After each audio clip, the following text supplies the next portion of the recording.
9, 8, 7, 6, 5, 4, 3, 2, 1.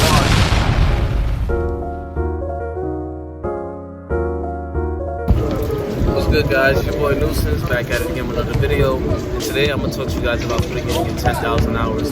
Listen, guys, you gotta put in your 10,000 hours. And this is what any field that you're working in, any job that you're trying to get, any position that you're trying to uphold, you have to put in the 10,000 hours no matter what. And the reason is because, like, if you don't put in the 10,000 hours, somebody else will. Somebody else will, and inevitably they're gonna take your spot. They're gonna take your place in position in life, and ultimately you're gonna be number two. Do you want to be the number two person? No, you don't. The reason you don't want to be number two person is because, first of all, the number one person always gets the best options, right? That's just number one, right? Because they're the number one competitor. Everybody wants to buy from them. Everybody wants to get their product. The number two company or the number two person in the world always gets the leftovers from the number two. If you're not in either one of those categories, and you don't really want to be number two for real, if you're not in either one of those categories, you're just competing with the rest of the market. You don't want to compete. You know, you want to be the one that's select. You want to be this, and that. And yes, it's going to be hard. It's going to be a process. But the thing is, when you're putting in 10,000 hours and you master your craft and you really like do what you have to do as a person, that's when you really start to reap the benefits of your reward. The better you get at your craft or any skill that you're trying to master, the more valuable you become in that skill, and the more you can upsell your talent, and the more money you can make it, etc. It's a trickle down effect, you know. But at the end of the day, guys, it's competition. At the end of the day, I'm competing. I'm competing against other content creators. Whether I like it or not, I'm competing against whoever is in my niche, right?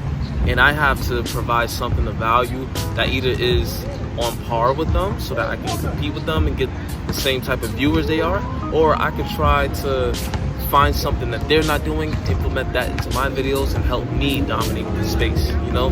And it's either those two, because you can't just compete forever. If you're trying to compete with people, if you're not either one or maybe even two, then you're losing at the end of the day. And so this may have a mixed message, but what I'm trying to say is basically that the number one slot is always the person that's going to get picked. You know, when jobs recruit people, right, they don't go for number two. They do not go for number two, they go for the best candidate. The best candidate always gets the job first. The second person only gets the job if the best candidate is not available. You gotta remember that. So when you put your career to the side and you don't put in the same amount of hours as you and you don't put in the actual effort that you know that you're supposed to in your business, you fall behind. When you fall behind, somebody else catches up and they leave you know, and that's just the cycle of life. Life is not a game at the end of the day, you know? You go into the job market, you go into any type of field, any type of expertise that you're trying to master or this and that, you have to compete with other people.